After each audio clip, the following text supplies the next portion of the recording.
All right, so I have about a pound of carrots. And ideally, you would have all your carrots the same size. I had, you buy the carrots, and I had a bag of carrots, and it had the biggest range of size in carrots that I've ever seen. But that's all right. And remember, if you're following what I told you to do last time, keep all your ends. Make sure everything is really, really clean. Scrub them down, throw them in the freezer. Make your vegetable stock with it. Oh, the stock. Oh, listen. I think that one of the smartest things anybody can do in the kitchen is to learn how to make stocks and not drop their food on the floor because they're wanting another piece of carrot. Well, you heard the stock market went up 300 points yesterday. What do they call those? A hi-hat? I need a hi-hat because Daryl's around.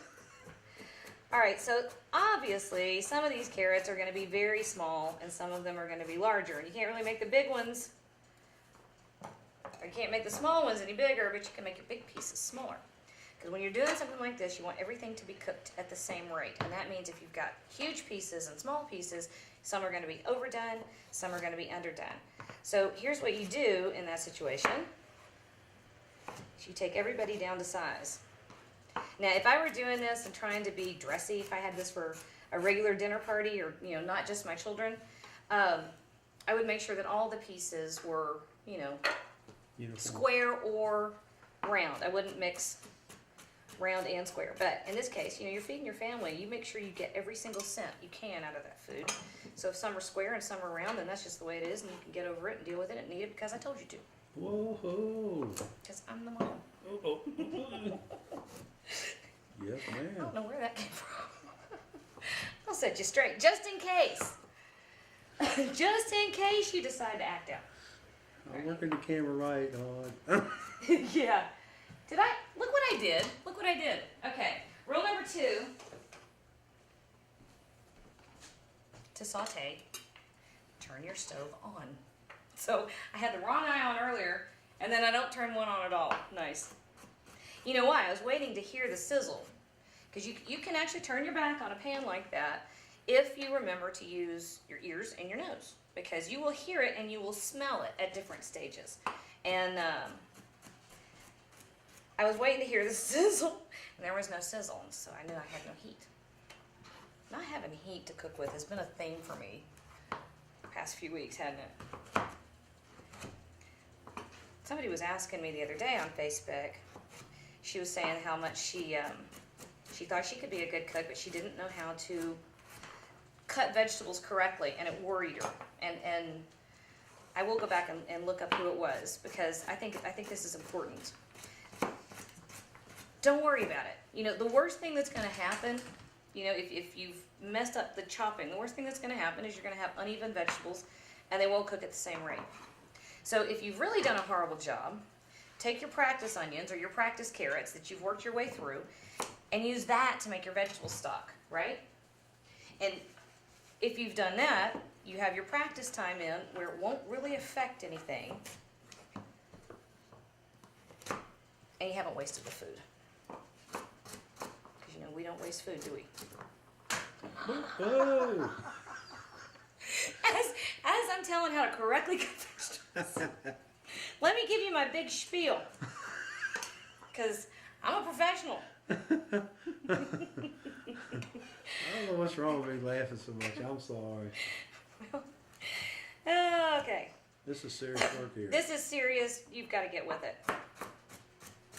I could have cut these ahead of time so we wouldn't have the carrot cutting show. Well, it's kind of fun watching you cut them, though. Because all the pieces are even. That's hard, impossible for me to do. Well, actually, if you think about it. Have you done this like a lot in the kitchen? Yeah. Okay. Mainly because, I was talking a little while ago about a mirepoix. Mirepoix is carrots, onion, and celery. If you're doing Cajun and Creole cuisine, you'll use a trinity, which is onion, celery, and bell pepper. And these are the flavor bases of just about any soup or stew or casserole or anything like that that you're going to put together. So I use this combination a lot. I mean, it's one of those things, I just keep them on hand constantly because of how useful they are. If you're doing Spanish cuisine or some Caribbean cuisines, you've got the same concept. It's called a sofrito, where you have a mix of vegetables that are sauteed or cooked ahead of time in order to impart a very distinctive set of flavors. So there you go. There's my big culinary lesson. See, there's the sizzle. Oh, I hear some sizzle over there. All right, that's what I should have had from the beginning, but I got... We're gonna eat some sizzling. Okay. What was that? So, anyway, what I was gonna say before, I don't know what. Jeez. Pay attention to your sounds, because your food will tell you what it's doing. And the way it smells. A lot of times, if I've got something in the oven, I can tell it's done if I can smell it. And a lot of that is just experience, you know. Think to yourself, you know, if you pull something out and it's done, think to yourself, what does the kitchen smell like right now? And then that's, you know, ahead of time, that's what you're looking for. Or if you've screwed it up, you know, that's just valuable too. Not that I've ever screwed anything up. But if I had, that's how I would have learned.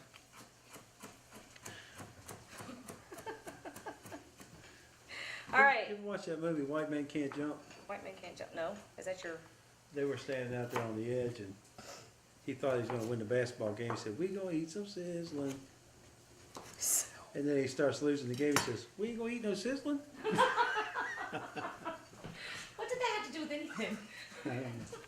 Left it on there. That's right. And apparently all 8 of us were perfectly willing that it stay there. There was always that Kind of promise of a little more chocolate. That's right. All right, so our carrots are ready. And we're going to give them a little butter, you know, a couple tablespoons. And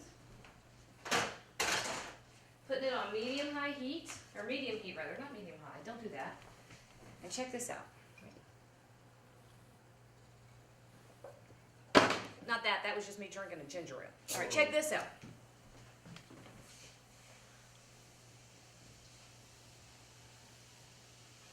About a cup or so, maybe a little bit more. And just to give it a boost, honey. Honey. Honey, oh, it's gotten stuck on there, dang it. Here, want me to do it? Yeah, you do it. Don't sticky You have to go pick up the lamp. I do. She's not ready to come home from school. She said it's time to go. It's like 2 something. She called you and not me? Sugar, sugar, Yeah. down. So apparently I need to leave right now and go pick up one of my kids. Hey, do me a favor. Grab my phone. Call Melissa. She already went to pick up a couple tablespoons of honey. Why is she not going on the bus today? What? I don't know. Now, folks, there are certain things in that corner over there. Bacon, Why hidden grease, bacon? honey, and Salt? salt. Yeah, we're filming. Ricky just went, oh, are we taping? Okay, so where did I put my stuff? Is right here. Sorry. It's my big problem in the kitchen. Just a little red pepper flakes. Whoa. So you put some honey, now you put some heat. Yep. No. This is Jeffrey. Did it. All right, so this is going to come to a boil. Hey, Toad, you know where the lid? I can't call her, honey. I'm doing a thing. No, text her. There, I did it. I'm not texting it live. Here, go. Call Melissa. I texted. Don't text and drive. She's not. She's sitting and waiting. After they reduced, Jay and Charles put them in the oven to keep it warm in a bowl and garnish them with parsley. A great mix of textures there. You have your spinach that we did not overcook, which is a sin for spinach.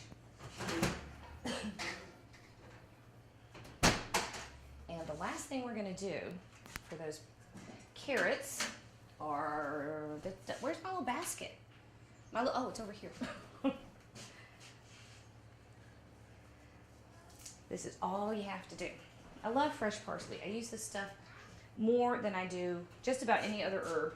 It has such a mild flavor, but a little bit of fresh parsley can really just wake up something.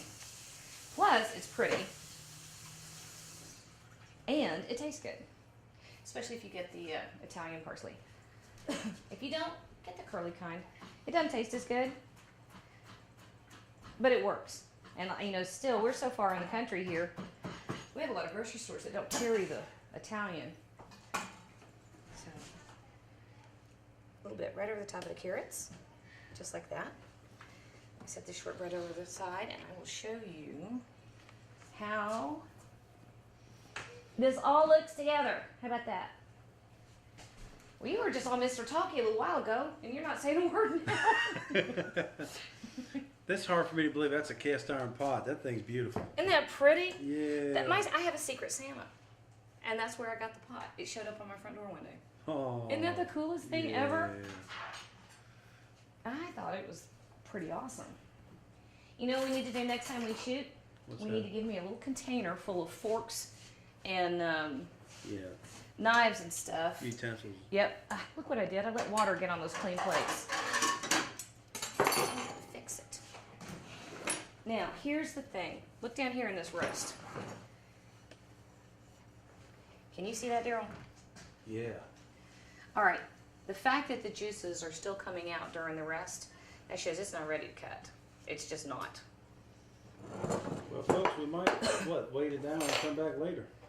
No, I'll cut it now and show one little slice, but I'm not going to allow most of it to get cut. That's my compromise for television. I like to come down here, and of course, when you're doing roasts, you want to go against the grain. And this is a very lean. That's really a big point. Whenever they turn in turning boxes for competition, they always go against the grain with the brisket. Well, it matters because, well, there's a little piece of fat I would trim off, but it matters because it really, those grains, the grains, the way the grain runs, how you cut it can make all the difference in the world as to whether you've got a tough piece or if you've got something that's very tender. Hey, were you trying to call in on the show? I think I've got a caller. This is Barbecue Superstars. We're shooting live up here with Jan Charles. Go ahead, you're on the air. Oh, hi, caller. You? We got a question? Can you deliver a pizza? Yeah, that's me. We do live television and radio. We got a store, and I don't know what you calling about, bud. So they weren't calling me. Shh. Uh-huh.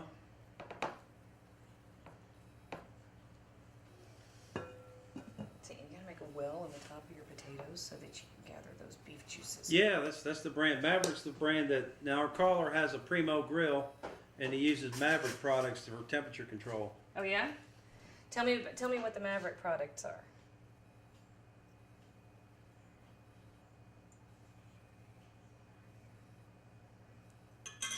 Wires? Okay. So what are the temperature control are you talking about? He's still talking to the other guy. He's not talking to me at all. I can sit here and talk to you all and say what I want to. Okay, well, we always use Maverick, and I tell you, if you submerge those wires in the water, it'll make them go bad. So, the next step up is Barbecue Guru, and then on Temperature Probe, it's Thermopen. Okay, and you can get those fairly easily. Good Lord, this spinach smells good. Okay, I'm just ignoring the other this conversation. Barbecue Guru is BBQ Guru. Just Google it, and then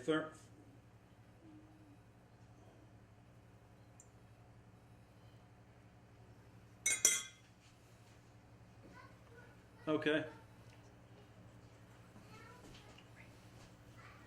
Okay.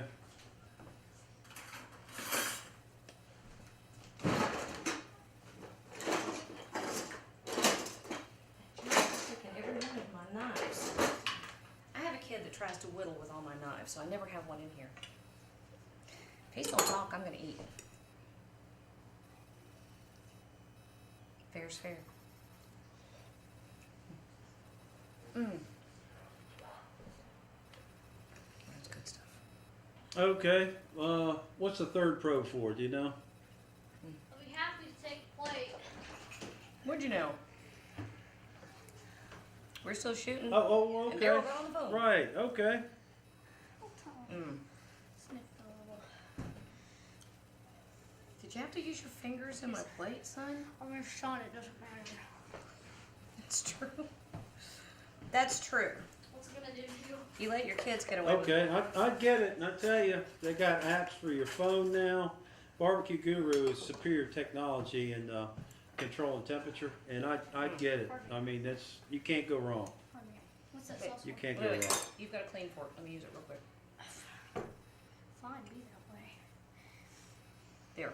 It's worth it. You can use I mean- mine. Because mine's got horseradish. I like horseradish. Okay. Spread it all on there. Wait, do you mind? No. Here, let me help a little bit. Yeah, now that's the one that you can, You it'll press do it, your it's phone, Here you go. and you don't have to have like a Try gadget this. that goes with it. It'll come right on your phone and let you know what all the temperatures are. You could have cut that. Get it, that's in half. awesome, it's good. No, but I've seen it out there at the competition, and everybody's got one practically. They're all going to it. Is that the app for the iPhone? I want one. It's like a. Right. They're a little Made bit watching in my expensive, mouth. but you know, you can go and watch What the is it? football game, you know. Cream spinach. Yum. This is not a good steak knife. Spinach is really crispy. I like it. Mhm. What is the gravy on the potatoes? Jus from the roast.